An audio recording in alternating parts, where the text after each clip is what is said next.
Resurrected, a Bleach fandom community podcast brought to you by... Curious, isn't it? You didn't hear that, did you? No, I didn't know. Don't worry. Well, you will in 100 years. Don't worry about it. Hi, Nomi. Yeah, no, I know. That was great. I love it. I'm in so many places about all of it. Oh, that was great. I can't believe I fell for that. Thank you.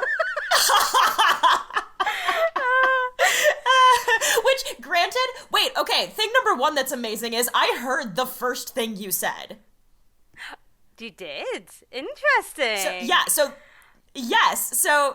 we tricked it. Oh my gosh, we actually did it. Yeah. I'm glad you heard me. Yay! So if I say hello now, hello. Wow. Oh, wow.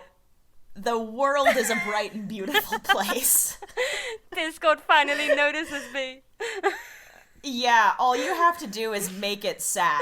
Or happy. I guess I don't know how Discord feels about the circumstances that led to this arguably poor taste-ish joke. Is it too soon? I guess... Well, I guess if you're Zyle, nothing is too soon. Yeah.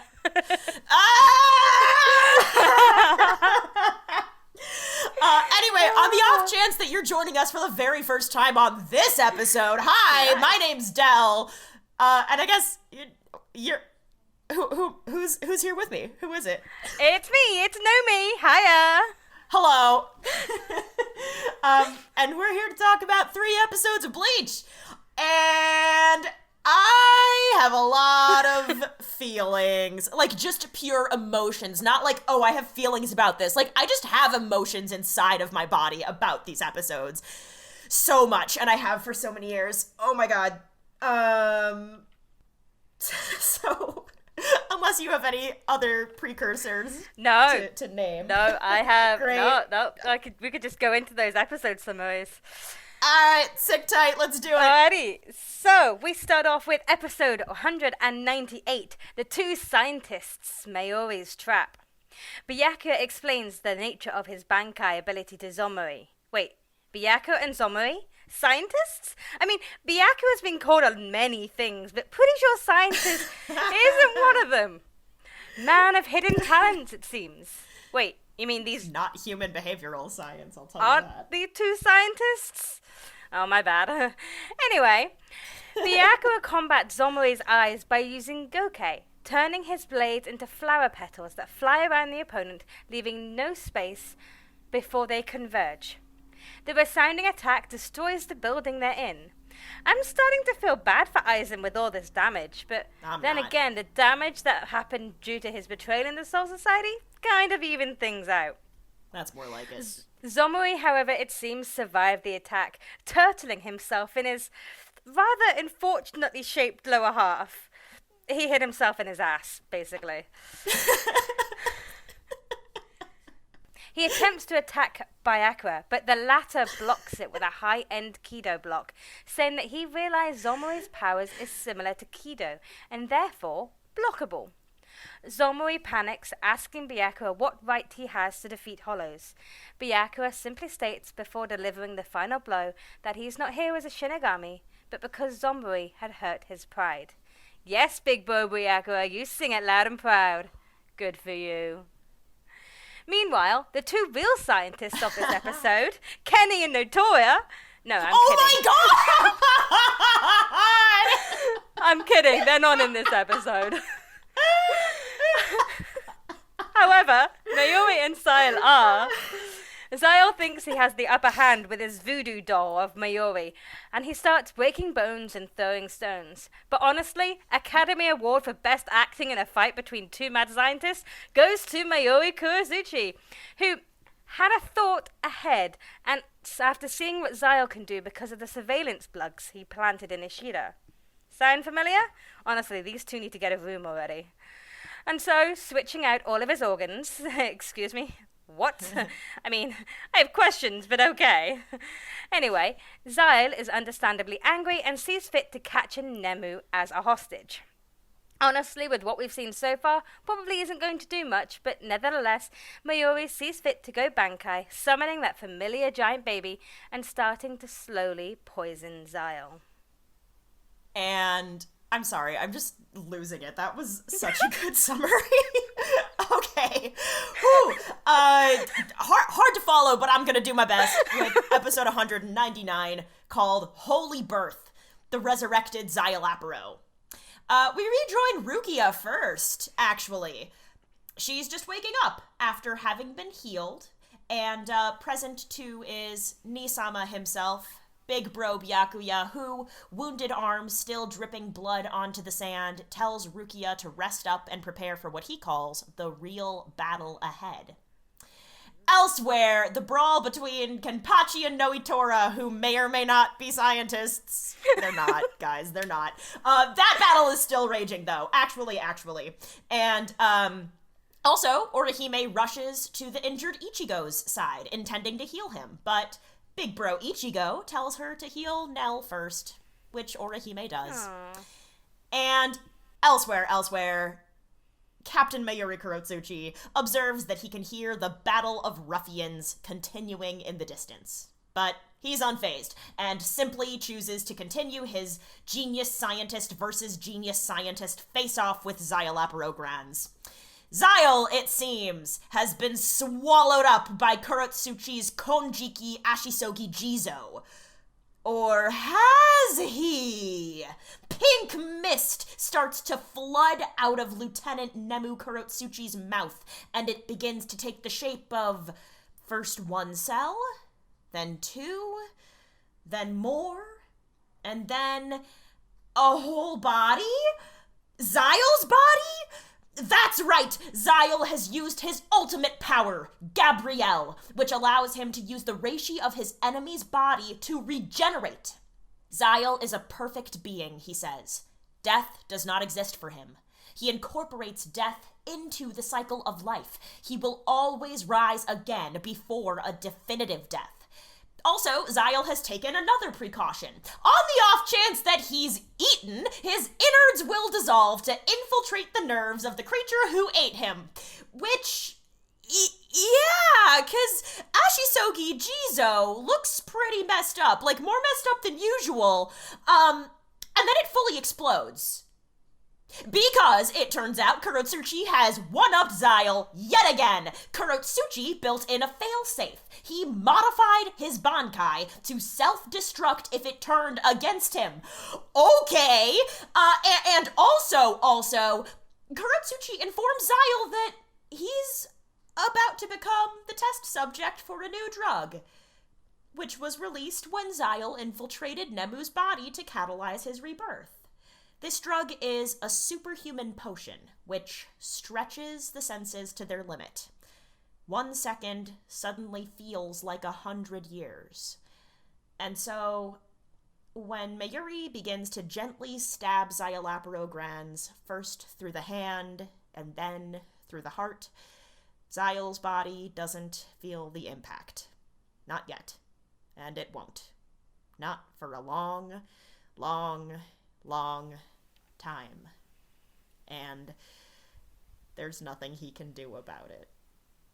And then I cry. I can't. Aww. I know. It's really fucking sad. Anyway, carry on. Which leads us into episode 200, The Hardest Body, Cut Down Nnoitra, where we all take our minds out of the gutter. This is a family show, people. Is it? Oh, wait. We have an E rating because of bondage jokes made back in the rescue arc? Okay, let's stay in the gutter while we watch them. The episode starts with the ending of the Szayel-Mayuri fight, with Szayel lamenting over his death of the centuries passing by. Forget Mayuri's award 2 episodes ago. It's going to Szayel now. Then the moment is ruined by some questionable healing techniques from Mayuri as he brings Nemu back to fighting form so she can reveal Szayel's most trusted room. his specimen room. As Mayuri looks like a child at Christmas as he enters the room, the scene shifts to Kenny and Nnoitra, with Kenny finding that all of his cuts and slashes aren't even breaking Noitora's skin. Back with Mayuri and the gang, he's finally getting around to healing Renji and Ishida with some terrible bedside manner and a question if he even knows the meaning of the word consent. The sparring with Kenny and Nnoitra continues, with Nnoitra gleefully slashing Kenny, thinking he's won. But Kenny explains that there's a lot of people out there who think they can beat him, and they all fail. Kenny then seemingly gains the upper hand, or upper eye, which is a shame, actually, that the very eye he tried to poke out was the location of Noitora's hollow hole. So yeah. Whoa. Those 3 episodes, they were... Yeah. It was a night at the Oscars. That's what it was. It's sort of, well, they are very emotionally intense. Yeah. I will say, because it's not like we actually cover a lot of ground, which structurally is kind of neat, actually, now that I think about it. Now, I will say, I think certainly 2 out of 3, if not all 3, I can't recall, spent a decent amount of time on recap in the beginning, like multiple minutes. Yeah. But once we were in it, like, they moved slowly, and that felt like the correct pace, and intensity was high, but there wasn't loads and loads of action, really. It's not like loads happened. Yeah, no, there's not. It was all right paced. Like, yeah, okay, the Szayel and Mayuri fight lasted 3 episodes, and they were definitely the stars of these 3 episodes because they were in all of those 3 episodes.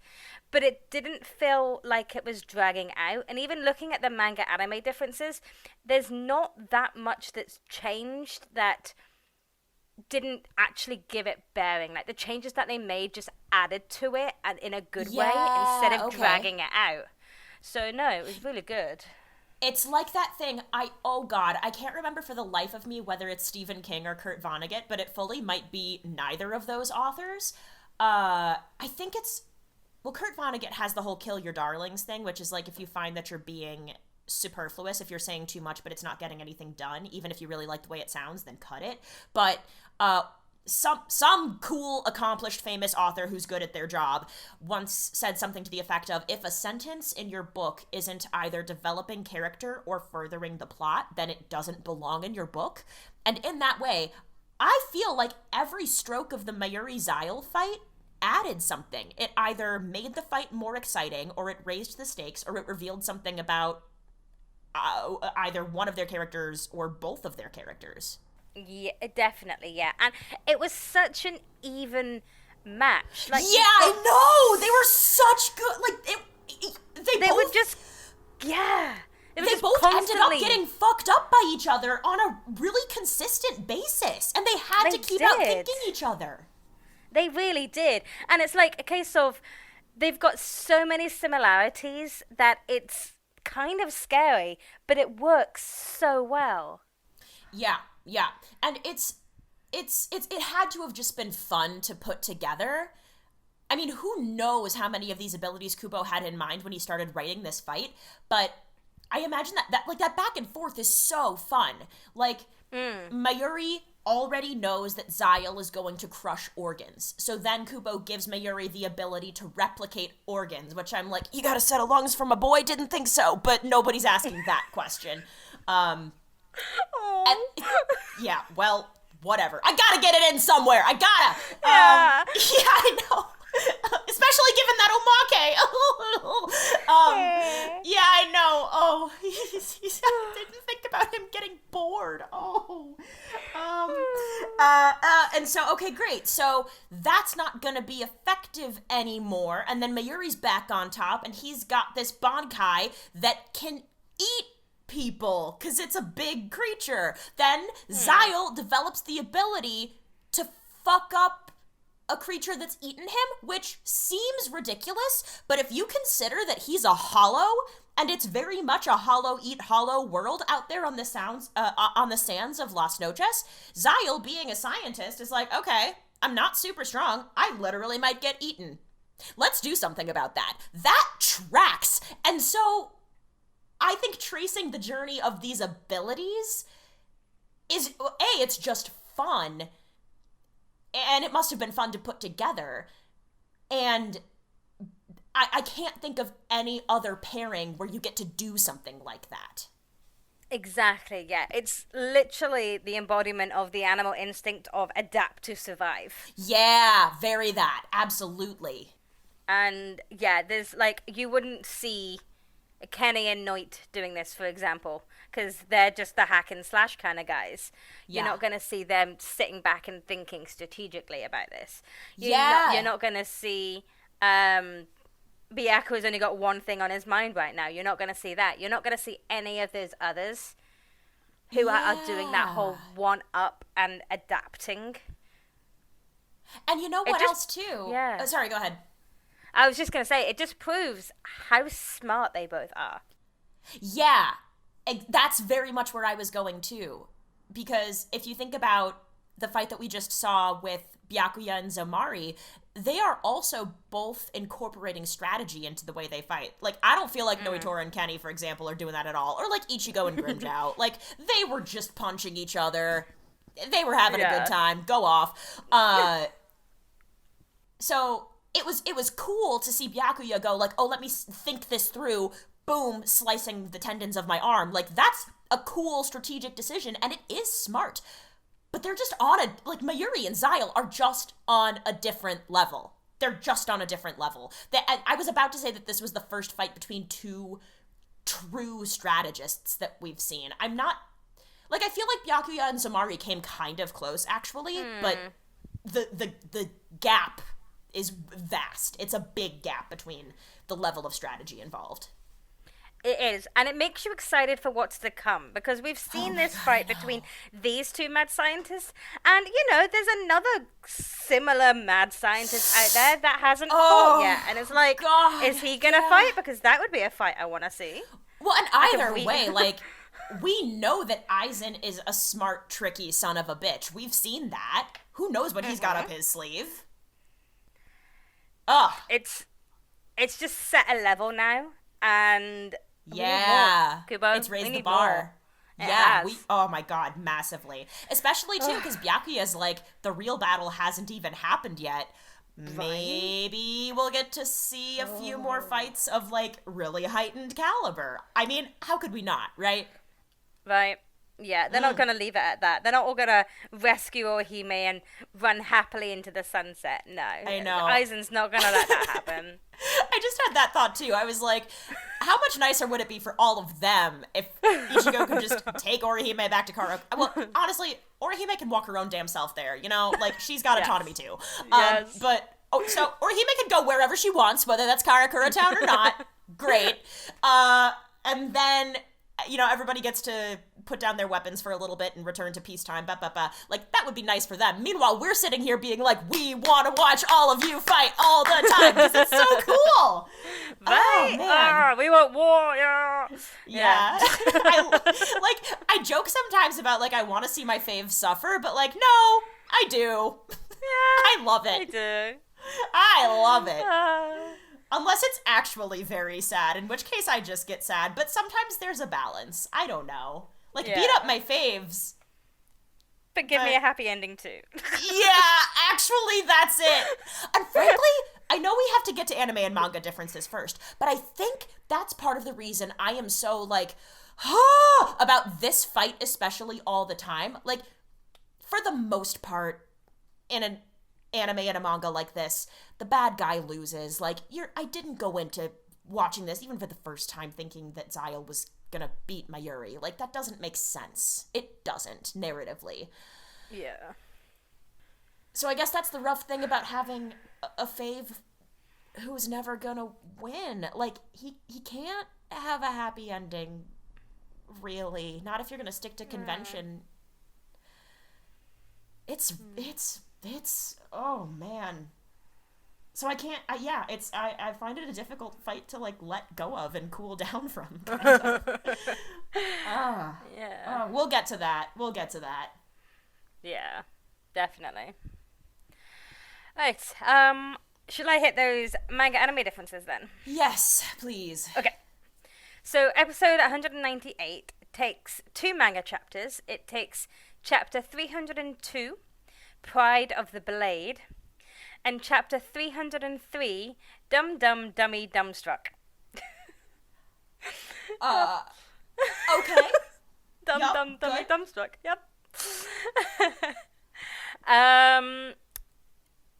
Zommari, when he dies, he kind of just wisps away in the anime. Yeah, that was weird. But in the manga, it's gloop, and it actually says in like writing at the back, gloop, and he's just like a puddle, and he gloops away. Like, yeah. Huh. Yeah. So that was a weird little difference. Mayuri's acting, you know how he does that whole fake death thing, and he's like, yes. That was amazing, and I love it, and it was all anime only. Yeah, that seems about right. That's very on brand for anime only. But it fit, and it worked so well. And then the only other little difference was the censorship. Every time Szayelaporro broke a tendon or a bone or anything, it looked as though in the anime that Mayuri was just spitting out a clear liquid. It's actually blood in the manga. Yeah, that was coming. Okay, the thing about the clear liquid is, like, my mind immediately goes, this is so, it's gross. Like, I'm just like, it's like stomach bile is what that seems like. And that's actually, like, less pleasant to think about, in my opinion. Not that bleeding from the mouth is great. Shout out to my boy, again. But still. Oh, is that it? That was it, yeah. Oh, like fab, okay. Yeah. Okay. Should we focus on Byakuya and Zommari first? So we can get them out of the way, so that we can just purely focus on... Yeah, I think so. Yeah. And Mayuri. And Mayuri. Yeah. Yes. Yeah, the first thought that I had was actually about the Byakuya and Zommari fight. Oh, cool. Yeah. So, I think I said last time that Zommari didn't really have much of a through line, and there wasn't a whole lot of consistency to his design, his personality, his powers. It didn't quite go together in a way that I found satisfying, and I still think that's true. But somehow, something that kind of struck me as consistent with what we have seen of his character, and also just genuinely intriguing, was that part right before, like very close to before Byakuya finishes him off, when he says, Soul Reapers kill hollows like it's this common and natural thing. Who gave you that authority? Like, is it because we devour humans? Well, okay. So, yeah, I thought that it was a good point, because the idea of the Shinigami label Arankars and hollows as evil, and they try to get rid of them. And Zommari says that Shinigami decided arbitrarily that justice was on their side. So, first question is, what do you think of that? Yeah, it certainly gives food for thought. Like, who decreed it? Yeah, okay, we've known for a while that the main role, the main purpose of a Shinigami is to eradicate the hollows, to protect the balance, I think is what we've heard. Yes. But who decreed that? I mean, the hollows, they have the short end of the stick. Would it have been any different had the hollows been the ones to protect the balance? Like, who sat down and decided that we're gonna be the overarching force here, and we don't like the look of these guys, so we're just gonna get rid of them? Right. So yeah, he does have a point. The other question that arose for me from that was, because as he was asking the questions, I mean, I think we've said before that there are elements of the Soul Society that are, like, kind of unpleasant, and there are elements of, like, structural and hierarchical and bureaucratic order in the Seirete that are problematic and not ideal. But, even with that context, I found myself kind of trying to answer Zommari's questions, or at least find a version of those answers that was satisfying. But in trying to do so, I ended up like coming up with another question, which is, okay, so we know that Soul Reapers have to kill Hollows in order to maintain balance. What happens to the balance if a person has both like Shinigami energy and Hollow energy contained within them? Because there are a lot of people like that. Yeah. I mean, maybe not a lot. I mean, a number that is not insignificant. It's not nobody. You know? It's what happens to the balance if those people die? Well, like that could be Zommari, and it could also be Shinji, etc. You know? Yeah. It could be all of those people. It could be any of them. And yeah, I mean, like if you balance a pen on your finger, you've got Shinigami on one side, and you've got the Hollows on another side, and then you've got all those Shinigami Hollow hybrids in the middle. Yeah, there's like a scale. It's like how far over the Shinigami Hollow are you? Yeah. So, I mean, is there someone, it probably falls down to Mayuri because he seems like the smartest person to be able to do this, who calculates all of this? And if anything goes wrong, does he then send out a bunch of people and he's like, okay, right, the Hollow population is kind of overflowing at the minute? I wouldn't be surprised. I mean, because it could go, technically it could go the other way if we're thinking about it. Because the balance yes, it absolutely well, that's why the Quincy's are a problem, because they destroy Hollows. They don't... Exactly. But it's not just the Shinigami who are the balance, it's all of souls. So you've got the Shinigami who are the souls. The souls that have ascended the Shinigami are like the police of the world.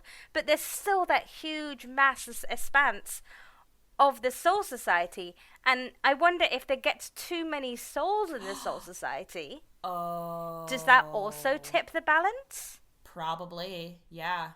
Oh, fuck. Yeah, it doesn't seem out of character for there to be either convenient accidents or, like, sanctioned experiments that result in death or so. Like, I could see them doing some really gross stuff with no care for, I mean, not human rights exactly, but like soul rights. Exactly, yeah. Ooh. Oh, I hate that, and it's definitely true. It has to be, right? Yeah, exactly. Ooh. And Shit. But the thing is that Zommari has only ever seen the prejudice from his side.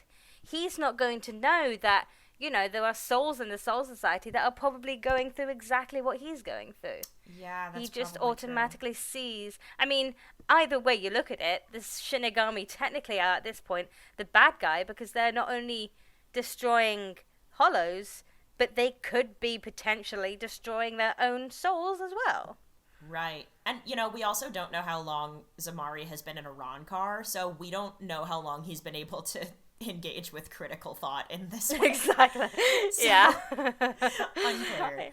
It could be, like, the last one to have ever, like, gained Espada status and is still a baby in the eyes of someone like Nell or Zyle and Nnoitra, who we know have been there for a while. Yeah. So yeah, I just thought, you know, actually a good point. Yeah, actually very a good point. Yeah. Yeah. R.I.P. Zommari. Not gonna say I'm gonna miss you, but, you know, thanks for giving us some food for thought, my man. Yeah, and, I mean, maybe next time choose a better safe word than Banzai. Oh, God. No, that does mean something, though, and putting your hang on, let me... Oh, okay. It means something. Give me a second. I am gonna look this up. I wasn't going to. Oh! It's a battle cry. Oh! Yeah, okay. Yeah. I've also got that it's a British comedy gambling game show which spoofs Japanese game shows. Oh, no kidding. Apparently it means Bonsai. Yeah. 10,000 years? There's a whole Wikipedia page on bonsai. Yeah. A Japanese exclamation meaning 10,000 years of long life. So maybe it's hopeful. I'm speculating. If any of our listeners actually have more context for this, please let us know. Yeah. That's pretty cool. A cheer, a war cry. My assumption is that it's like you're hoping... Oh! Boy, leading to likely or inevitable death. Oh. Patriotic connotation sometimes. The only reason I know this is because in the anime Samurai Champloo, there's like a little, it's just a brief moment, but the three main characters at one point put their arms up into the air and all say bonsai at the same time and then like tilt to the side. So it's like, it's a thing that I recognized, but I didn't know what, I don't really know what it means in the context of that show, and I'm, speculating about what it means in the context of Bleach. So there you go. Oh, here's another fun fact though. Banzai is the German edition of Weekly Shonen Jump. What? Oh, man. So, Zommari was saying hello to all of the German fans of Bleach out there. And all of the Quincy's, shout out. Yeah.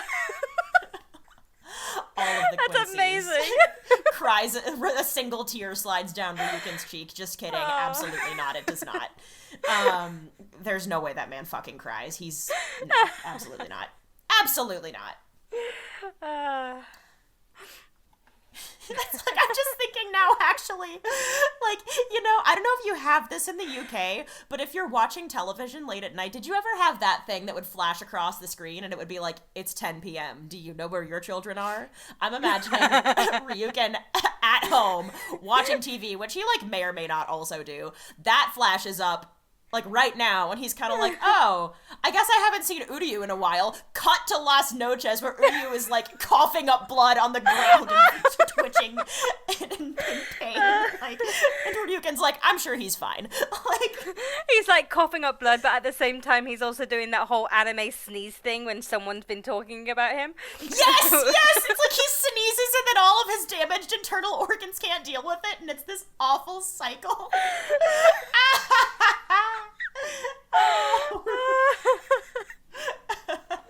Oh no, that's an omaki we need now. Yeah! Oh, poor Uryu.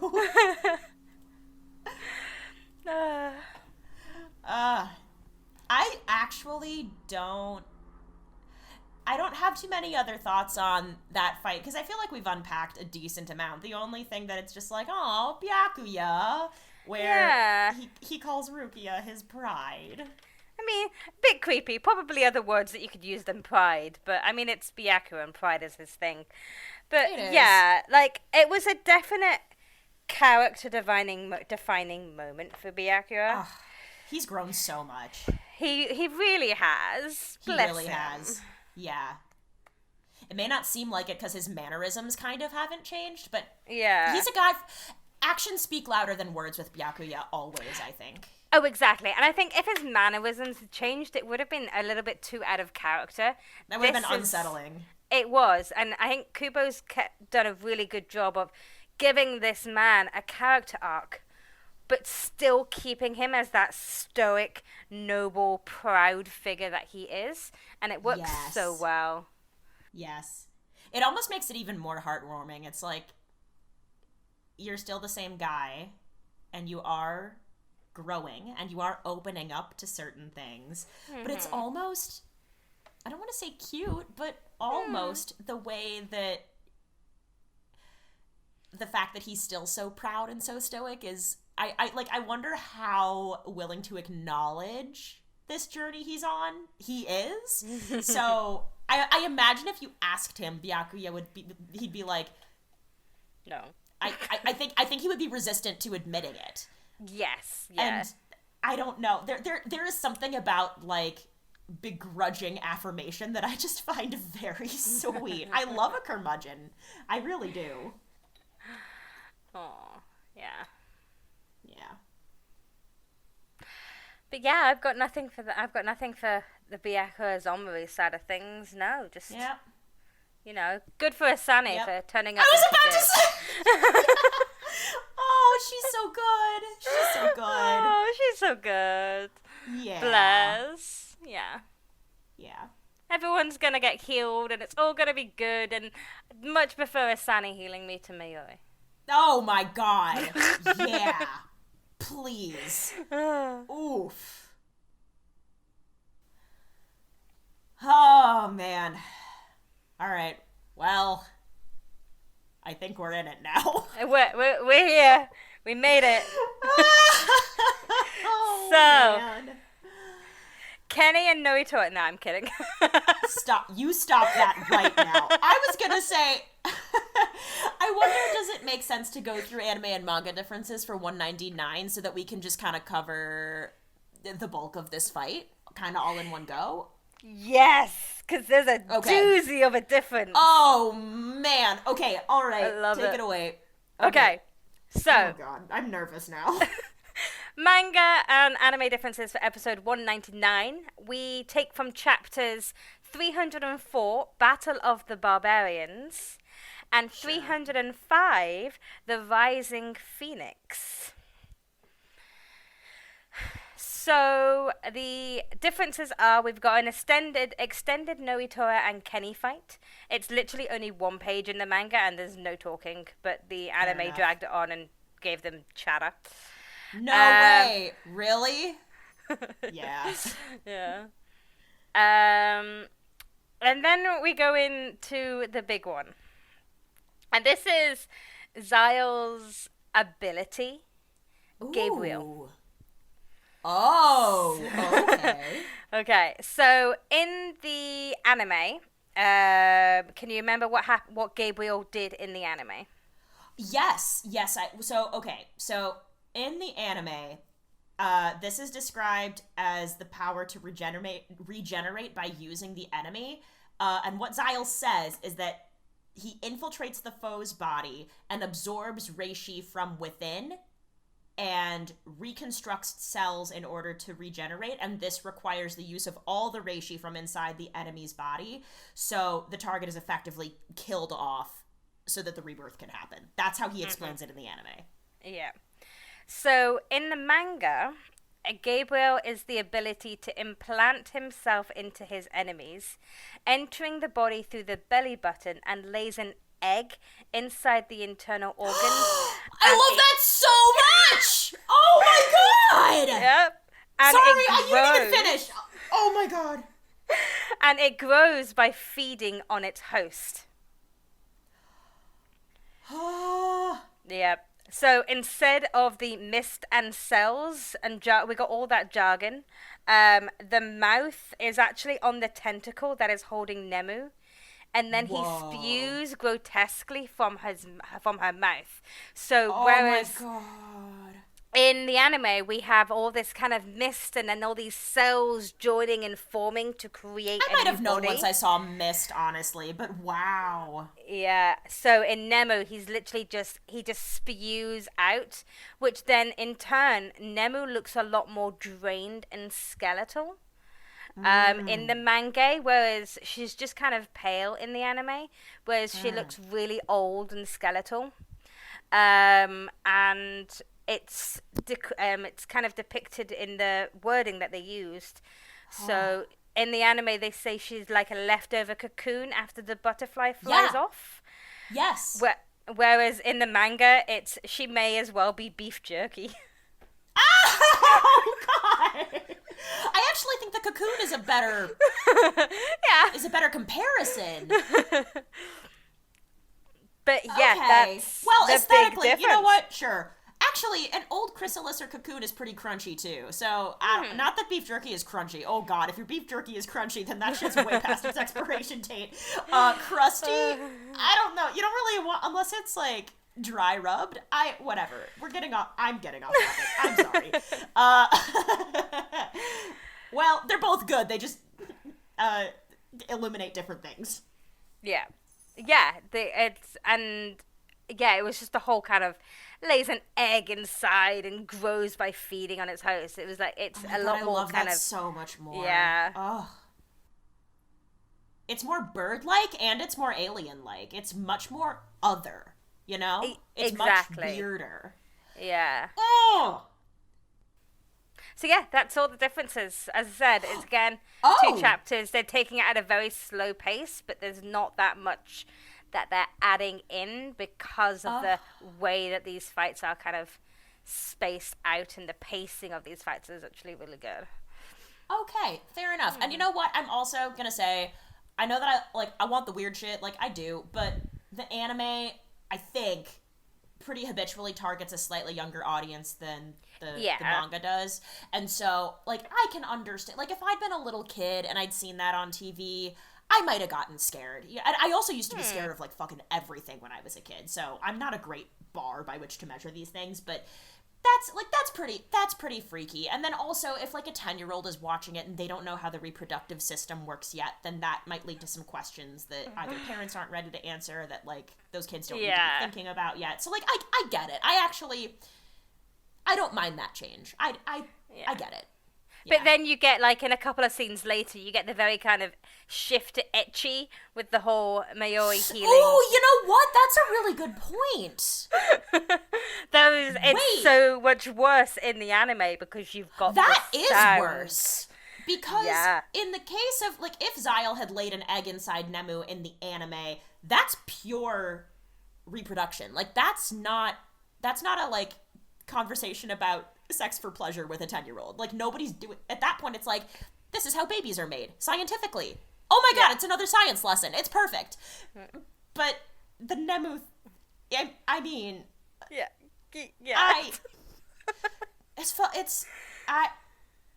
I don't know what the purpose of that is, narratively. I know what the purpose is mechanically, like, it's clearly a healing ability, but what?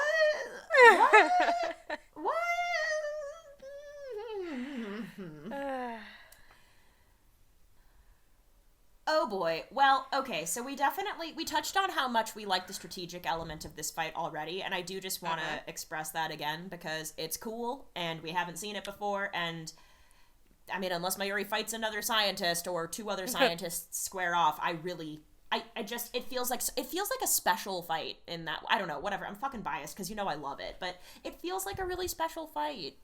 You know, it's barely even a fight. Like, there is physical damage, but it's mostly a battle of wits. It definitely is a battle of wits, and I mean, I think you can also see, despite the fact that he is angry and he is frustrated, you can probably imagine that there is a little bit of awe inside of Szayel. Because as he says, he's like, he and Ishida fought like an hour ago, yet in that time, Mayuri managed to watch what had happened, figured out what was happening, changed out all of his organs, created new organs, and got to, and went through a Garganta to get to Hueco Mundo and find them inside the vast expanse in Las Noches, all within about an hour. So, yeah, unless some wibbly-wobbly, timey-wimey kind of... I see you. Time He's slip my favorite happened. doctor. I love him. Yeah, I got you. Yeah, I was watching him earlier. He was on Children in Need. Anyway. Oh, God, he's such a good... David Tennant, if you're listening, we love you. Oh, my God. I love him so much. I love you, Richard II. I love your Hamlet. Good night. Anyway, so yeah, we know how... Too. There are some time slips that happen because the time stream got interrupted with the cleaner when Ichigo and the gang were heading to Soul Society. Yeah. So it might be that the same happens coming to Hueco Mundo as well, which would have given a little bit more time advantage to Mayuri in order for him to analyze everything, and because that is a lot of work to do. I mean, a transplant in a hospital takes 8 hours or however long it takes. I sort of figure that's not how he's doing that. No, he's probably just like... Because my thinking is, actually, if he's got a form of his whole entire body where it can become liquid, and I'm sure that there are, like, Mayuri fanfic writers and role players that have had canons for days about this, but I wouldn't be surprised if he can make, like, a liquefied organ concentrate or something, and just inject that into himself, and then it can take solid form when his, like, real organs are crushed, as he knows will happen or something. I imagine I don't think he's conducting like an auto vivisection or something. I feel like it's not that. But yeah, you never know. Yeah, he's definitely got some sciencey, and I mean, as you rightly said, why can't he share that science? Although, if you were another one of our favorite boys, who is in desperate need of some help, would you want to take it from Mayuri? So, this is something I've thought about at length. I think yes, and I think there are compounding issues, and that's where I'm gonna leave it. Yep. Okay. Yeah. Ask me about that much later. We will revisit that when things happen. Okie dokie. Yeah. Yeah. Oh, dear listeners, you think I'm an emotional wreck now? Just you wait. Wait till October, guys. Yeah. That's all we're gonna say.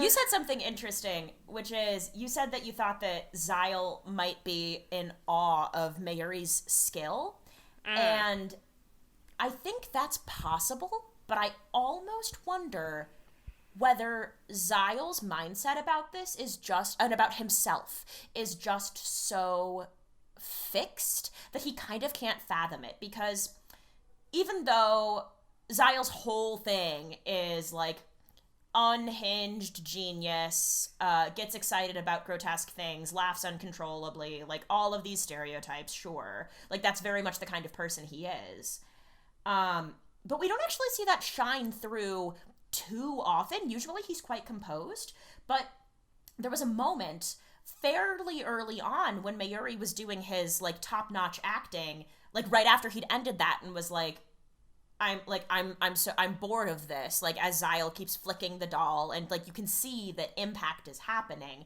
and like the first time we start to see him like lose his composure in this episode anyway is like he's like, what do you mean? No, it's working, can't you see, like it's working, look, it's working, and he gets a little agitated there. So I sort of think, and I think that like this ends up being his fatal flaw, where I don't know that he allows himself to entertain the possibility of awe for another scientist in that way.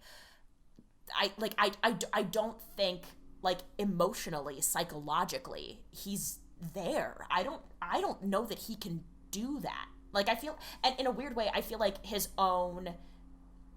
ego is pretty big, but I don't know that his self-esteem, I feel like his self-esteem is kind of fragile, because those moments when you see him lose it are moments when he like practices some cognitive dissonance and has to reassure himself that what he's doing is working and that he's doing a good job. He needs to believe that in order to stay okay.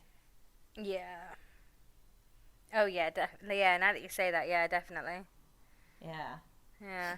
We haven't really seen too much of that in any Bleach characters. Like, I feel like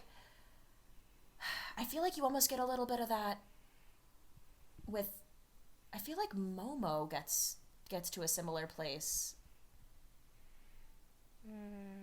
I just have this image in my head, and like I can hear it, like of Momo like reassuring herself. Yeah, like, oh my gosh, when Momo was reassuring herself that like maybe Aizen's not dead, like maybe everything is okay. Not like she like is that a thing? Is that a thing? I feel like I'm remembering this, but I can't place it. That's when she's in the cell, is she not? Yes, just that's it. That's exactly it. Yeah. Yes, exactly. It's like, and that's a moment of like extreme emotional instability, you know? Mm-hmm. You don't, we haven't like zeroed in on a lot of that in Bleach. We haven't, no. Maybe that's part of the reason I like Szayel as well, is like we get to, it's really vulnerable, and I like seeing that vulnerability. It's unusual in a shonen, you know? Yeah. Yeah.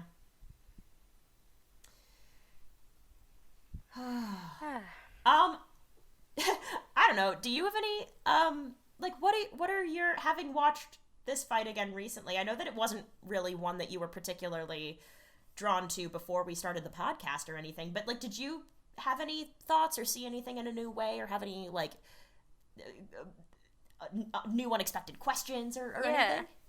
I mean, there's the whole aspect of the fact that Mayuri just goes and blows up his Bankai. And we know that, we maybe know, I may be jumping the gun here, but that broken Bankais can never be fixed. I believe we do know that. Yeah. So, I mean, he just went up. Oh, yeah, we know that. Was that Byakuya versus Renji? I think so, yeah. Yeah, we've seen that. Because we've seen, bless him, we've seen Renji's Bankai break. Yeah. So, like, he just went up and exploded his own Bankai. And I mean, this is Mayuri. He did it for a reason. He wouldn't put a self-destructing bomb inside of his own Bankai without having a backup plan. But it's gonna make me wonder how that all ties in and if it's gonna be possible for others as well. Yeah. Like, because it was, he had that failsafe, and he's just like, this is it, the final one-up thing that I've got that's gonna just protect me, protect everyone. Like, I'm not gonna be the one who's failing in this fight today. Right. Yeah. Right. Oh. Yeah, I have a follow-up thought about that goes into episode 200, which is kind of some of the aftermath, but rather than, like, thinking that we're actually going to remember and circle back, because he also breaks his blade after he stabs Szayel, and, like, concern is expressed about that. Mayuri's like, whatever, it's not broken, I broke it, and by the way, this is a punishment for a Zanpakuto that disobeyed him. Okay, tease that out for just a second. So, self-destruct mechanism built into his Bankai, like a modification that he made. He breaks his blade and then talks about punishing his Zanpakuto. If a Zanpakuto is the manifestation of the wielder's soul, and Mayuri is punishing his Zanpakuto? Holy fuck, what does that say about him as a person? Like, it really makes me wonder about, like, his own self-perception and self-image. Like, how, we haven't really seen Mayuri fail. Like, we saw Uryu beat him in a fight, but Mayuri just, like, slimed away and then was fine later. Slimed away. Yeah. So we haven't really seen him be, like, super, super defeated and put down. And granted, his whole thing is about, like, even more than Szayel, his whole thing is about constant curiosity and growth and experimentation, and, like, you can't arrive in that way. Like, there is no pinnacle. You can always do more. You have to be imaginative or you're going to be stagnant, you know? But, geez, I don't know. I heard him say that and I was just like, how, like, oh man, Mayuri, like, how do you treat yourself? Yeah. And I don't think that, like, we're not really armed with enough information to answer that question well, but... And I wonder if, I mean, maybe he does have some insecurities, because we've seen him without his headdress and his makeup and everything. And I know. You know, so he hides himself. And he's not tall, and he's not broad. No. He's a small dude. And he hides himself behind this, if you pardon the pun, mask of makeup. And becomes... So, you know, maybe he is riddled with... Who knows where he came from? Because we know he's not been... He's only been captured for, 100 years or so? Because we know that before him, the captain of 12th was Kisuke. And Kisuke was exiled about 100 years ago. So sometime... So he's fairly new in Soul Reaper sense to the role of captain. So yeah, it'll be...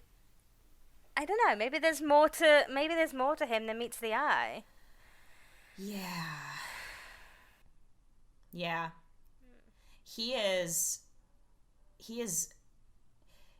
I think one of the reasons he intrigues me is because it is pretty clear, I think, that what he shows to the world, I think that is true to who he is, but there's no way there's not more going on underneath. And that's stuff that he's probably hesitant to show to the world. And not just in an aesthetic sense, just as a person. We've not seen him slip, not really. No. Although I'd hate to be the therapist who has to sit down with him and untangle. You think that man is gonna take his own ass to therapy? Really? Dude, I think I can count on one hand the number of Bleach characters who would voluntarily go to therapy. They're all Jushiro Ukitake. I'm kidding, there are more, but still. Tatsuki would go to therapy. She's really well adjusted. She is, yeah. And even if Yamamoto mandated it and it was like mandated therapy, not that he would. Nobody would actually go. They'd make up some sort of excuse.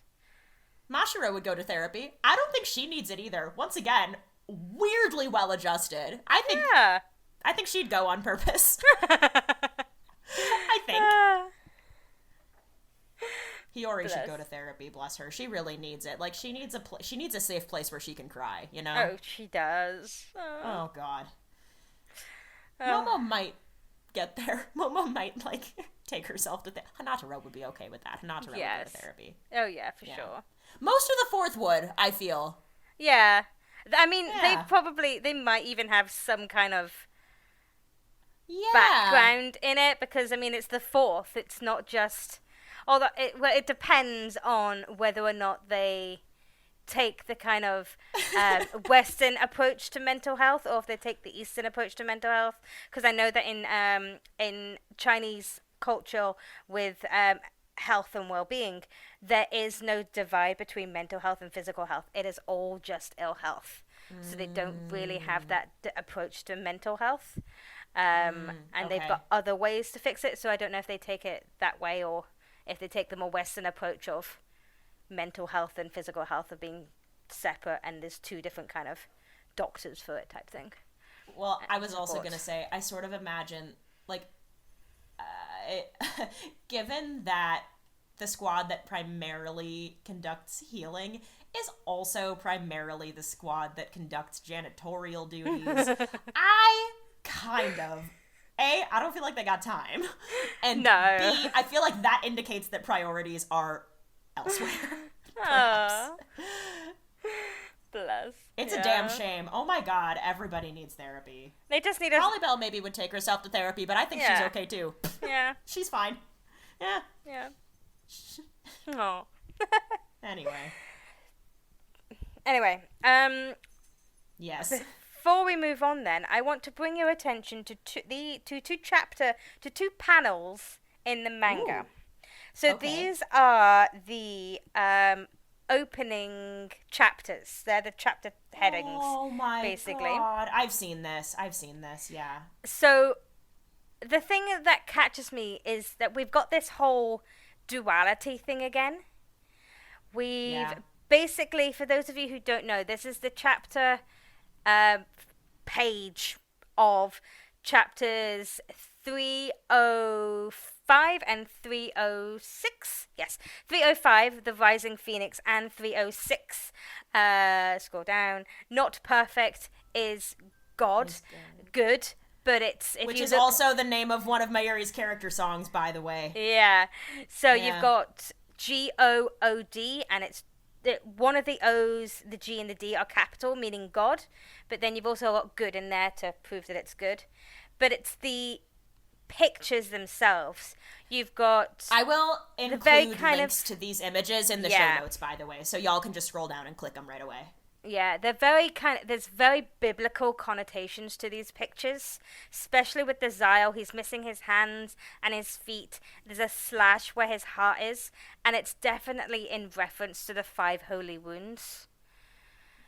But then you've got Mayuri, who has got ram horns and is depicted very much kind of as Satan would, because Satan can be depicted as a devil, which is ironic because he's on the page that's titled good. But then you've got the kind of the rising phoenix connotations with the 5 holy wounds. So they've got very biblical, and again, that duality. And I just think those two chapters side by side are really, really good. Kubo's not daft. He does things for a reason, and it's fascinating to find them all. And all the writing is backwards as well. On Mayuri's one, that's not me flipping the page, because if you look at the bottom, it says the Bleach. No perfect as good as the right way, but the writing behind Mayuri is backwards. So it's right. Again, it's the duality. We keep talking about duality in this anime, and it's here again. Well, and also just understanding that the figures that we traditionally perceive as quote-unquote good might not be entirely good, and figures that we traditionally perceive as quote-unquote evil might not be entirely evil. Mm-hmm. While we're talking about gods, I suppose, and like it is true, I think, that primarily these two images do evoke Christian iconography. Did you know that Jizo is like an important spiritual figure also? As in Ashisogi Jizo, like same word? Yes. Yeah. Okay, cool. So this person who goes by a lot of different names depending on which language you're speaking about them in, usually depicted as a Buddhist monk. But in particular, this person is often regarded as associated and a person who's associated with like hell beings, but also so if you're looking at this like quasi satanic imagery in this cover page, but then is also the guardian of children and the patron deity of deceased children and fetuses that have been aborted. So that's where like the giant baby comes from, I think, in Mayuri's Bankai. And I think it's also indicative of the fact that,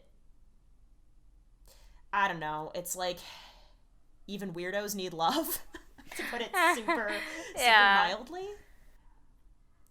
And I feel like, I don't know, that's not out of line with satanic shit either. The tenets of Satanism are largely not about devil worship, by the way. If you have never read them, look them up. This is not a podcast where anybody is trying to like espouse any particular kind of spirituality, by the way. Like, these are just themes we're picking up. I'm not a theologian. Yup. Yeah. But yeah, it's definitely, there's so much research has gone into this, and there's so much that you can take and kind of parallel with, and I mean, you're gonna find that in a lot of things, that, you know, inspiration just doesn't come naturally most of the time. There's inspiration is everywhere, so you're gonna find that inspiration from mythology and different religions and folklore and folk and like all that sort of stuff. But the research and having it fit around the character development and the personalities that he's given these characters is next level. Also, gosh, I didn't even realize how much like birth imagery and like just like birth imagery is tied into both of them, because Zael's ability, Gabriel, is, I think, probably like a reference to the Archangel Gabriel, who, as far as I know, is the first person, figure, whatever, who bears that name in the history of time. I don't know. It seems likely, though. Probably. But this is an angel who occasionally either like interfaced with barren people who were able to give birth. I say that's such a fucking biblical word to use. People who were like struggling to conceive but wanted to, and then like he somehow, like literal divine intervention, proclaimed that these people were going to be able to. Oh, I say these people, it's really just a woman named Elizabeth, but even so, like that's what he does. Like, well, that, and then he also like helps to foresee the end of days or something. I can't remember, something like that. There's something about that, right? Like Gabriel's trumpet will, I don't know. There's a song called "The Old Churchyard" that sometimes has a lyric about Gabriel's trumpet in there. But anyway, that's another antithetical thing. Like Gabriel and Jizo represent opposite sides of that coin too, is I guess where I was driving after all of that. Yes, yeah. No, yeah, again, it's like, it's another, like, kind of, words. Balance? Yin, yeah, yang. and it's another side of that duality, again. So we've got their kind of, their souls mirroring each other. We've got that's so beautiful. Their actual, they've got themselves, their bodies mirroring each other as well. So for sure. And like something else that I didn't mention, but with these two chapters, 305 is the end of a volume, and 306 is the start of a volume. Oh no. I mean, that's great news. It means we get to play your favorite game. Yeah, no, I actually don't dislike this game. I just said, oh no. I mean, it's fitting in the way that that's how it felt. Yeah. I don't know if it was meant to happen like that, because of course when these all came out, they were just weekly Shonen Jump. Yeah. And then when they went into volumes, it was different. Yeah. It was just a shame that last volume wasn't Xyle. It was Nell. Because that would have been perfect. That's okay. I'll accept that. It's allowed. We've had Xyle before. Yeah, we had him during the Ishida fight. We did. I'll take it.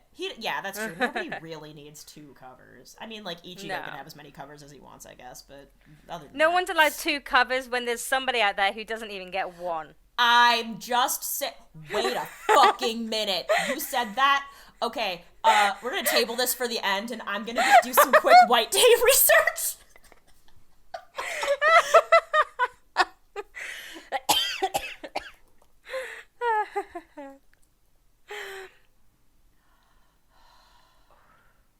I'll reveal the answer later. Okay.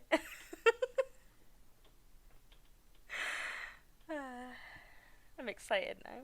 Yeah. Wow. What have I started? No, this is fine. This is this is something that I should have looked up anyway, and then I just forgot because school was busy for me this week. But we're here, motherfucker. I mean, well, now you know. No, it's other people. It's not my son. Who do they have this year? It looks like it was it's Shuhei, Toshiro, Grimmjow, Aizen, Kenpachi, Gin, Byakuya, Yachiru, and Ulquiorra. Ulquiorra's had one before. Who cares? Yep. Yep. Yep. They look cute. Gin looks so handsome, actually. He's wearing like a green skinny tie, and his belt buckle is shiny. Gin looks so handsome here, actually. I'm gonna drop a little picture. Look at him. Yeah. He's so handsome. He was actually last White Day. What? Yeah. Is that what he's wearing? Did I look up the wrong thing? The two that were released just recently were Aizen and Toshiro. Oh, motherfucker. Okay, well, they were all together in this image from just it's a couple because of days ago. they... Oh, okay, that's why. The 3 that they released last year, which was Grimmjow, Hisagi, and Gin, along with the 2 from this year, they're all in the same side story together. I see, and then Ulquiorra is the same model as 15 million years ago. But he features in the story, so he's probably going to be next year because the story's not over yet. Okay, got it. I was going to say, I feel like Aizen is familiar as well. Yeah. I feel like I've seen him in this outfit. He looks handsome too. He's just not my type.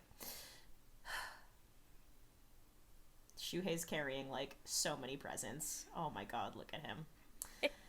Oh well, maybe next year. Maybe Probably next year.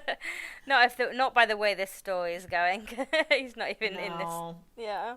Oh, okay, if it's story focused. Alright, Yeah, I 'cause it's- kind of know how Bleach Brave Souls works. Yeah, they create fan fiction around it, and it's that's what basically these side stories are.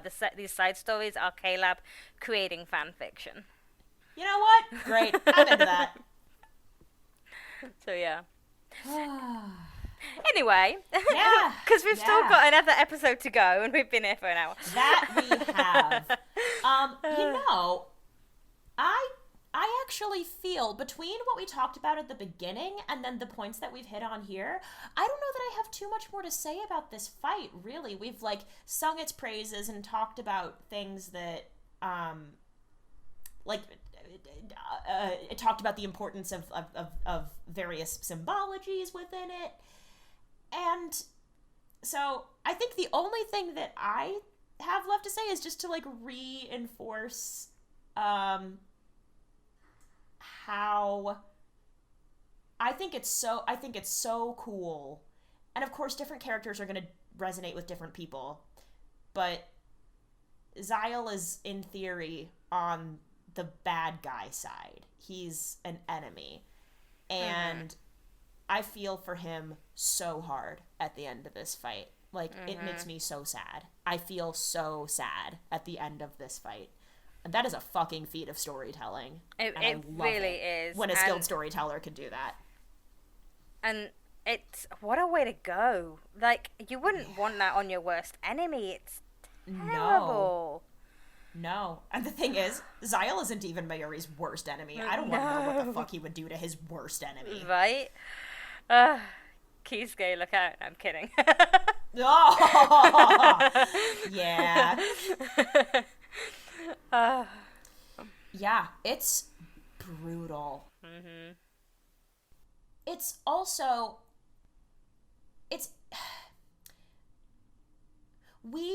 I don't think, get that voiceover internal monologue from too many enemies. I think I'm content to, like, count Grimjow's extended flashback, actually, because that gave us really unique personal insight. Like, any insight that the person fighting them couldn't get. Like, just from fighting Grimjow, Ichigo wasn't gonna know his whole entire backstory and his time as an Enhuchas and all that. And just from fighting Szayel, Mayuri isn't going to, like, hear that speeding internal monologue of what's happening, hurry up. Nobody's, so that is a unique insight into, I don't even know that we get internal monologue for too many characters. We get it for, like we've gotten it for Ichigo, we've gotten it for Orihime, I think, and, a couple others probably, but it's, I guess maybe that's just another signifier that there's something special about the moment. Maybe that's it. Yeah. And we also, like, we know that Kubo really likes Mayuri, so it wouldn't be surprising to me if he likes this fight and gave Mayuri somebody to fight that Kubo also cares about and puts time and effort. Yeah. I wonder if this was his favorite fight to draw. Do we, know that? Ooh. Oh, gosh. I don't know. Let me... I also wonder how this fight, in terms of, like, this fight to draw, because, like, there are some aesthetically stunning fights in the final arc. Like, we've said this, like, spoiler, there are fights in the final arc of the manga, y'all. Like, yeah. Who knows? But, yeah, I don't know. That's a good question.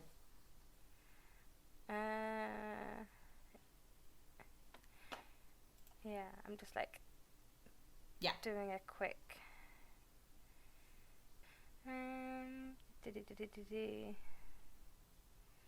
Yeah, no, it's all what other people think are their best fights, not entirely what Kubo's favorite fight is. Gotcha. Oh well. Yeah.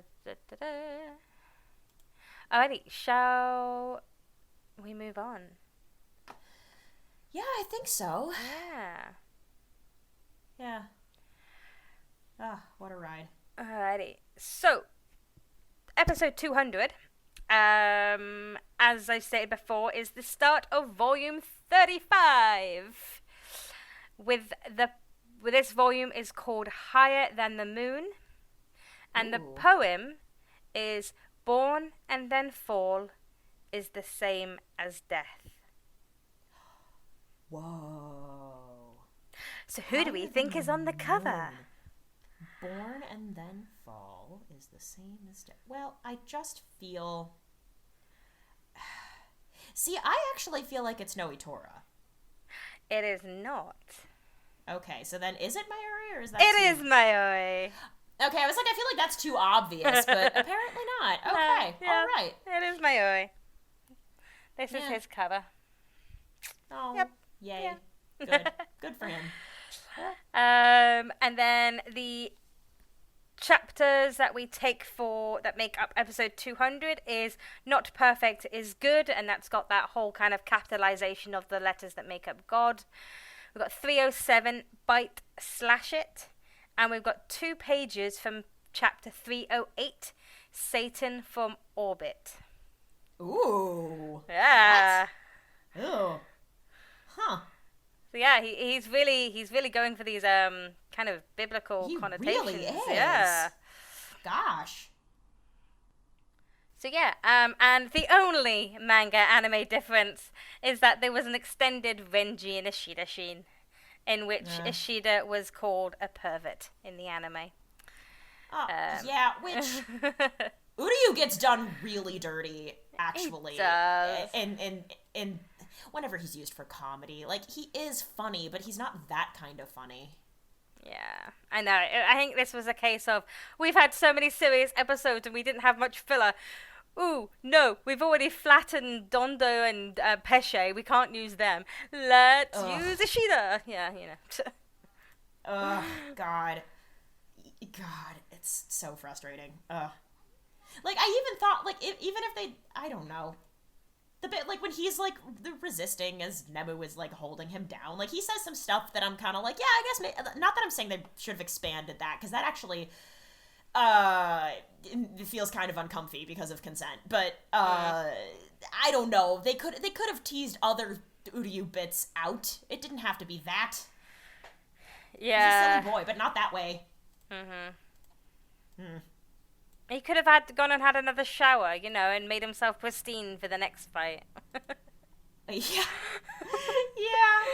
Yeah, sorry, you said another shower, and I immediately thought you were talking... I was like, wait, Mayuri? Because of the shower, the infamous shower scene. But no. Shout out. Oh. So, yeah, I mean, we had just basically 2 dudes slashing at each other. Yeah. Gives the whole new meaning to slash fanfic. Slash fic! But it's true! Maybe that's where it comes from. Like, the idea of, I mean, 2 characters fight, they will be shipped. That is how it goes.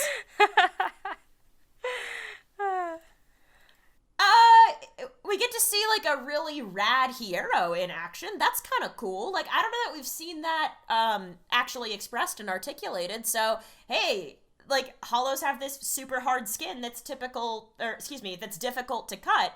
And apparently Nnoitra's is, like, really fucking impressive. Alright, dude. Yeah, nice. Yeah. I wonder if then that kind of is similar then. Because when we haven't seen Nnoitra release his Zanpakuto yet, and we've already Only made in that the reference. We've seen that little preview, but that's we it. have, yeah. So, like, we've likened that to them going Bankai, because once their skin is pierced, they can't evolve from that. We saw that with Xiaolong, when Grimjaw bit his head off. He couldn't grow. So maybe that's why their skin is hard. It's like the skin is their Zanpakuto.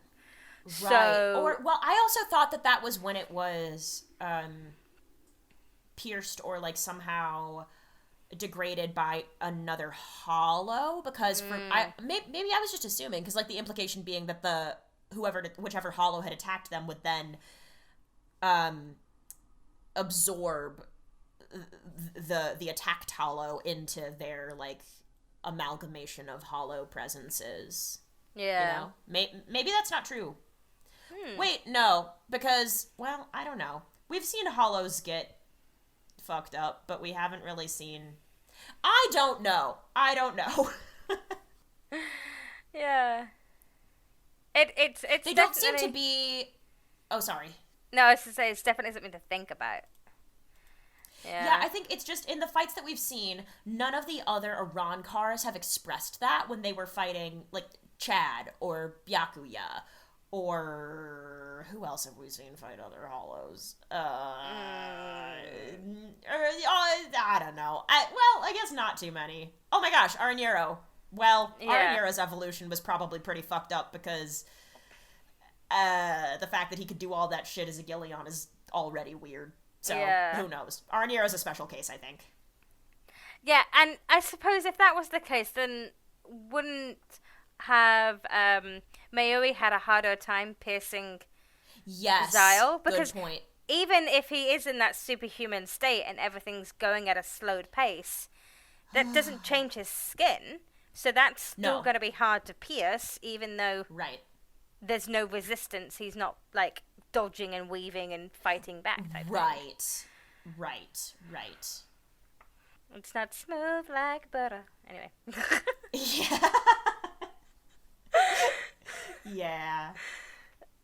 Yeah. So, and I guess, he needed Kenpachi's relentless assault like he needed a hole in the head. Oh, wait. Yeah, like... Dude.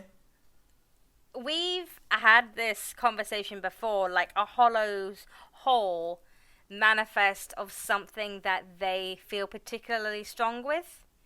Mm-hmm. So, Nnoitra feels strongly with his sight? Like, because he's missing an eye. He's got the pirate thing going on, so... Right.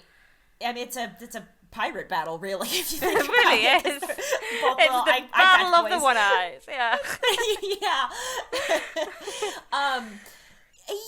Yeah. So, I want, and this is just one potential interpretation of this, and I'm gonna use this language with intention, even though it's a turn of phrase that I've tried to eliminate from my day-to-day vocabulary because it is ableist. I think it's indicative of Nnoitra having blind spots. I think, ideologically, as a person, we already know he's a misogynistic dickbag. Like, we know this. Yeah. Because the way that I think we maybe posed it before was like, what do you lead with? What drives you? Like, Grimmjow is driven by his gut, by his instinct. Yeah. Szayel is driven by various forms of lust and desire and need. I sort of wonder whether this means, and also Nnoitra keeps his hole covered most of the time.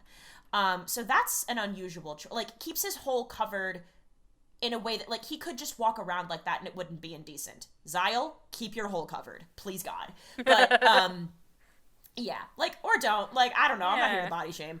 But, yeah. So that's an unexpected choice. I kind of think it's like Nnoitra leads with his own distorted view of the world.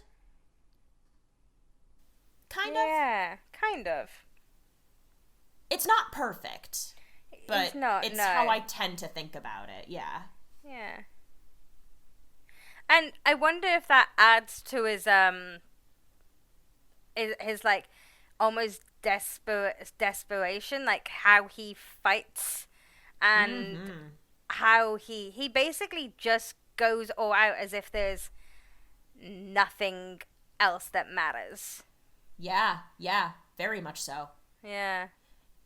Oh my gosh, it's very much like one-track mind is a phrase that exists, but it's like he's only seeing the world through this, like, he's not seeing the whole picture no matter what you do. Like, he is only focused on his own stuff.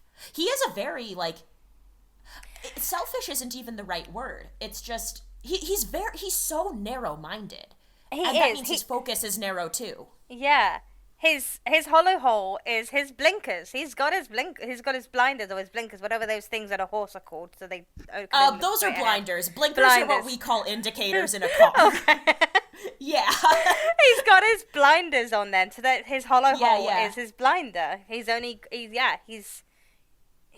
has no peripheral vision. He can't see. Yeah, and his depth perception. Oh my god, because he's shallow as fuck. And if you're only looking out of one eye, your depth perception is gonna be messed up unless you're like very used to it or have like fairly rare. Like my one brother sees nearsighted in one eye and farsighted in one eye completely, and he never needs glasses and contacts. It's wild. It's bizarre. Shit like that can happen sometimes. Yeah. That is not what's happening with Nnoitra. I don't. Oh no. Yeah. So that's why he can only scratch the surface of interpersonal connection and, like, frankly, investigation into his own emotional and psychological makeup, I imagine. Like, he does not strike me as a reflective person. Oh, no. Yeah, because he lacks depth. He can't fucking do it. He can't get there. No. Despite his skin being hard enough that you can use it as a diving board. Honestly, if that's the thing you're proudest of, then you really have some soul searching to do. You really do. But yeah. So yeah, I guess we'll see how that plays out. See how that goes. Yeah. Yeah, because like Kenny's excited. It didn't end yet. We know that next time we are gonna see another resurrection. Yeah. It showed us that. Yes. Yeah. So, yeah, this fight's not over. It is going to continue, and we know who's going to win. But it'll be interesting to see how it gets there. There's a trajectory here. Yeah, it's going to be a good... We haven't had a good classic smashy fight in a while. Like, we had Ichigo versus Grimmjow, and we've had two fights that were very not that since that resolved. So now Kubo's bringing us back. We're just gonna have two big boys swiping away at each other. Boom, great. Yeah. Lovely. And that's great, too. Like, honestly, it's all so good. I only have two more thoughts, not to circle back too far, for this episode. Thought number one. Szayel has a storeroom, and there are maybe bodies hanging in it. Yes, that was my question as well. Who do we think they are? Yeah. There are so many options, and also too, we saw silhouettes of what looked like two bodies, and that room was dark, so I think there were more. Yeah, and I feel like Szayel seems to be like the type of person to take dead characters and just hang them up for specimens. Like, I wouldn't be surprised if Luffy's in there. And you can learn a lot. Da Vinci used to dig up bodies. I think it was Da Vinci. Wow.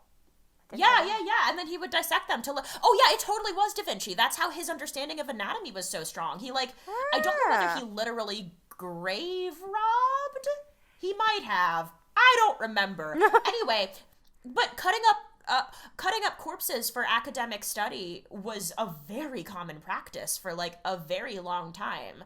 And also like, because at this point, like, whatever, Szayel's out of the picture and we're like not gonna presume like so talking about like stuff that doesn't come from these episodes that just like lives rent free in my brain about Szayel is stuff that like at the time that he was alive in the human world, when he was human before he died, like that was still a common practice among the scientific community. Yeah. So it's a practice he would have been familiar with from his human life. It makes sense. Now, who's to say that that's all he was doing, you know? But if that's part of it, it totally fits for me. Mm-hmm. Yeah. Oh, I like that. Put a pin in that. Yep. Last comment is drill hand. Drill hand. Like, drill hand. Nemo. Yep. Just, yeah. Also, like, I feel feel kind of like the more we see of the relationship between Mayuri and Nemu, the more confusing it gets. Yes. It poses more questions than it answers. Yeah. Definitely. Yeah. Yeah. Poor Nemu. Yeah. For real. She seems okay with it, though. That doesn't make it okay. But she seems okay with literally everything that happened. Yeah, but we could go into like a whole kind of story of, childhood trauma and all that. And if that's all you know, if no one has treated you with the kindness and respect that people deserve, then you're not gonna go. You're not gonna know any better. You're not gonna know that is not how things are meant to go. So she's probably okay with it because it's all she knows. Right. And at that point, that's not really... That's a fine line to walk of is that consent or isn't it? And yeah. I assuming if that is the relationship, not necessarily between Mayuri and Nemu, but like if that is anybody's relationship, I'm like, no, that's not consent. That is absolutely not consent. Yeah, like especially knowing her surname is also Kurotsuchi. So like where does that come from? Are they actually related? And if so, how? How long have they known each other? We know this, don't we? In the fight with Ishida, does he not explain who she is? Oh yeah, he says daughter. I guess. And doesn't he say he created her? Yeah. Yeah, I suppose so. Oh yeah, he may have done. Oh God. Okay, wait. Nemu Kurotsuchi. Chapter 122, which, we've had. Oh, yeah, we've had that. Okay, yeah, fair enough then. Okay, so we do... Yeah. Yeah? I think it's like scrolling back up. Yeah, there we go. Yes. Official character book, Souls, page 158. Oh, hey, I actually have a physical copy of that, by the way. It's really lovely. Same, we've got that one. We just need I don't have Masked, though. We just need it to be translated into... There's Masked we've got Souls and there's Masked. And then Unmasked is the third book. Am I doing that right? Oh, maybe. I've got another one that I'm forgetting the title of, but... Whatever the third book is the one that's only been translated into French. Oh, well, I can read that. Maybe I have to get on that. Anyway. But yes, that one. What's this one? This one is that's too far down the line. But yeah, we know he was created from the character books. Okay. Yeah, and that's also just me trying to like keep straight what we've seen revealed in the anime so far and what we haven't. But yeah, I guess I don't know. I also hearing that somehow I don't feel like daughter means daughter. And I mean, of course we know that we confirmed that he created her, but then I'm like, daughter is an unexpected. Oh my gosh. And now that I'm thinking about like the potential through line of like childbirth or lack of opportunity for childbirth, like not saying that that's something that Mayuri necessarily ever wanted, but creating a daughter when your Zanpakuto manifests as like a baby that probably either a baby with something objectively not quite right about it, Webster's defines daughter as a female offspring, especially of human parents. So, wait, in what? that, a female offspring, especially of human parents, is what Webster defines daughter. Wait, what the fuck does especially of human parents mean? Is that like if you have a cat and you say this is my daughter, that still counts? But that's not an offspring. I'm very confused. I mean, you're not going to call a female Human sheep parrots? of two sheeps a daughter. Oh, I didn't think about. Okay, I get it.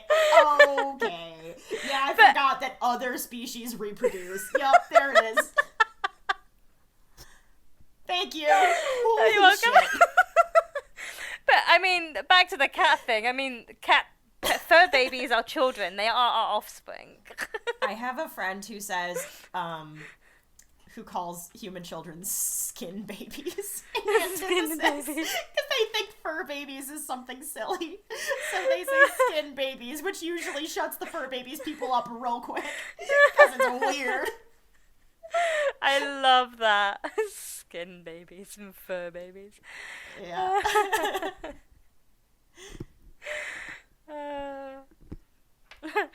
Anyway, we've gone off on a lot of tangents this week. Yeah. So I don't know. So just to put a button on it, the more we learn about that relationship, I find the more questions I have rather than answers. For sure, definitely. Yeah. And I'm not quite sure I want to unpack it because that seems like it seems like it's. Ugh, I can't help but be curious. I don't know. Yeah. And it's at this point, it's not even just because, like, it's yeah. It's like watching yes, he's a train hot. wreck. That's not why I'm curious. It's like watching. Sometimes I am curious because people are hot. Sorry.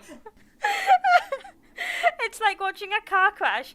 You don't want it's horrible to watch, but you can't take yourself away from it. Oh, I don't know. I don't know if I feel quite. How do I feel about it? I don't feel like it's that. I feel like it's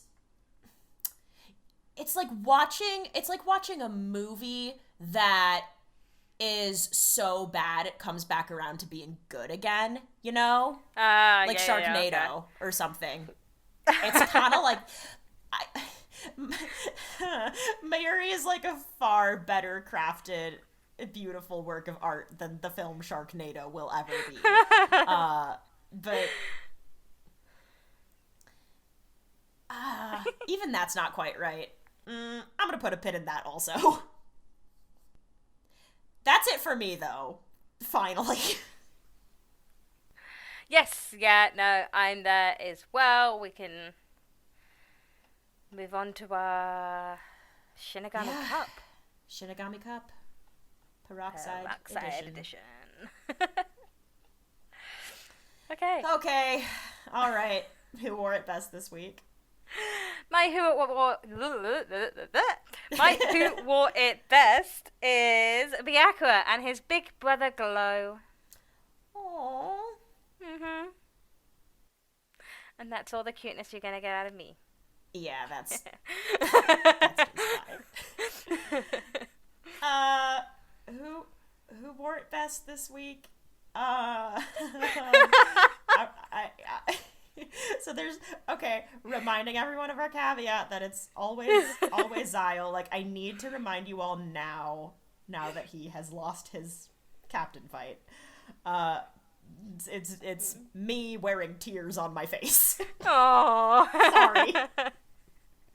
Only a little. I cried again. I was like, I'm ready. I wasn't fucking ready. In this economy? Absolutely not.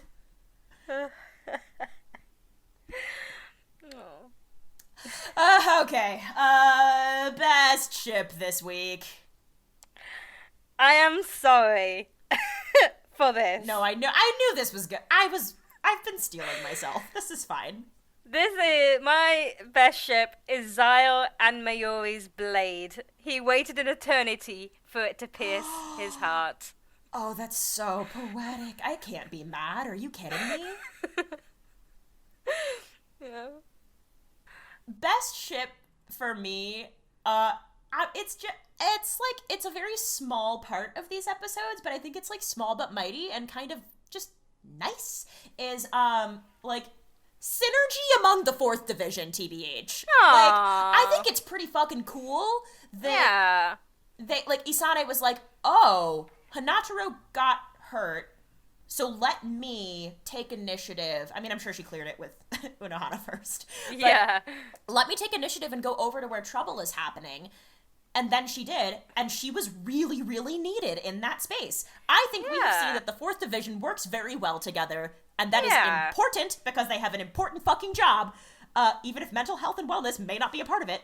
And it's also just, it's good to see good people working well together. They are all good people, you know? And Isane learned a valuable lesson. Don't play hide and seek with Byakuya. Oh god, abso-fucking-lutely not. Just steal his fish instead. He'll never figure that one out. God, that one, it is a great fucking omake. It's so dumb. It's so like, dumb. The fish. Oh. The carp in my pond seem to be getting bigger, and there are more of them. I can't figure out where all of my carp are going. It's just so stupid. Oh, I love them. Okay. That brings us to our fandom shout-out this week. So my fandom shout-out is a artist on Tumblr called Fluff in Flight Illustrations. Ooh. And I got 2 pictures. Okay. I've got this one of Renji and Rukia just looking so cute and adorable with a little juice box. Oh, they are cute. Yes. And then I've got this one, which is If Chappie Had a Brand. Oh my. I would wear... no, I would maybe wear some of it, but, like, only in my house. Yeah. My house, like I own property. What the fuck am I saying? But, yeah. These are really cute. You can see for sure that Rukia would wear anything and everything Chappie related. Honestly. Yeah. It's too cute. So, yeah, awesome. That is Fluff in Flight Illustrations on Tumblr. I also have an artist on Tumblr this week. Sup, nerds? It's Hot Boy Hours. This is an artist called Nolhan on Tumblr, and they are a person who, it seems, currently active, so that's always great. They really like to draw Mayuri, but they don't just draw him in uniform all the time.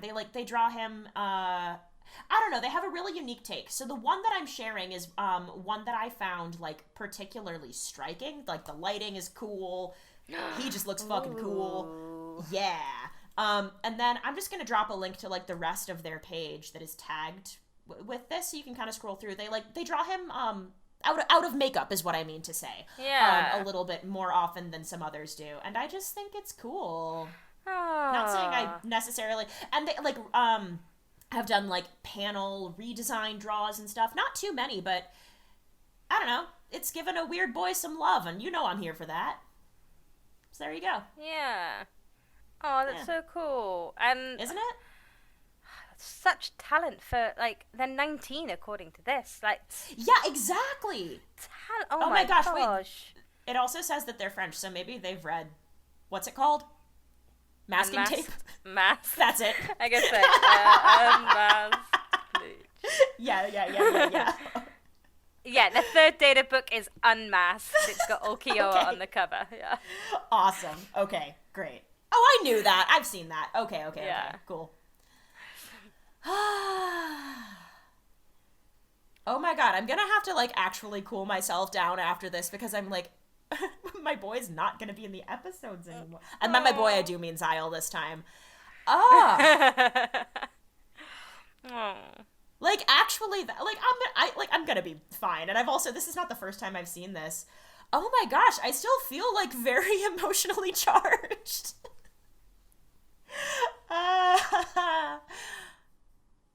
I'll, like, watch a cooking show after this or something. The other episodes are gonna have to do so much to catch up to this and just bring this much level to it. Yeah. I mean, that's a challenge. It is. We've got some fights coming up there. There are people that we haven't seen. We know that there's things that are happening. So, yeah, like, we didn't really meet anyone new in these chapters. So, you know, we've got that to look forward to. And then to unmask. Haha. To mask and unmask. I'm gonna let that be an if you know, and we're gonna move all the way. We're gonna move on. Yep. But truly, like, not to harp on this again, but Byakuya does say the real battles haven't happened yet. So if these weren't the real battles, Oh boy, buckle up. Mm-hmm.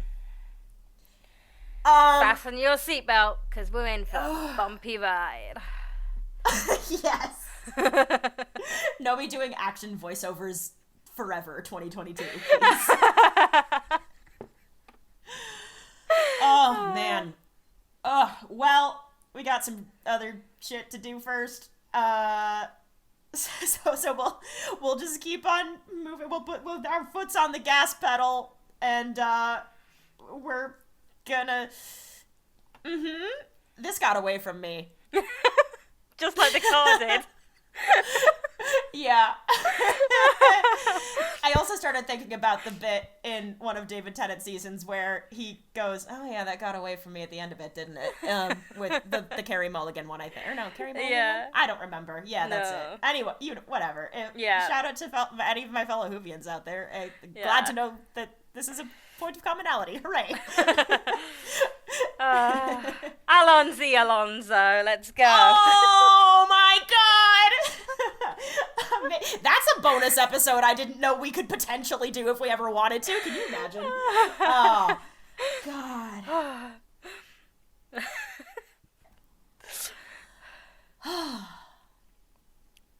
With that, you wonderful souls, that is the end of another episode. If you like what you heard and you want to get involved, you can find us by searching for The Seirete on Instagram and T Seirete on Twitter. Now, Ichigo and Rukia might reap souls, but we are hoping to reap some 5-star reviews, and that is where you come in. Make like our favorite orange-haired protector and Ichi go to iTunes to rate us. Oh god, and Spotify! I keep forgetting that one because it's new. iTunes and Spotify to rate us and review us and make us feel like number one. And to those of you listening on YouTube, don't forget to be like Chad and give us that good thumbs up. We really appreciate it.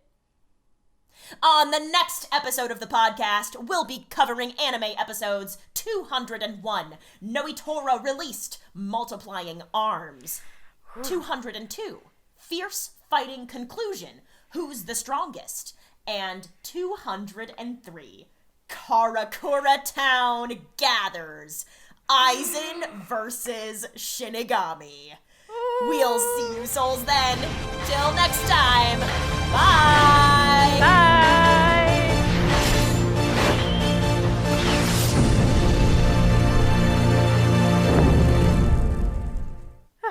Oh my god, did you say bye and I didn't hear it? Bye.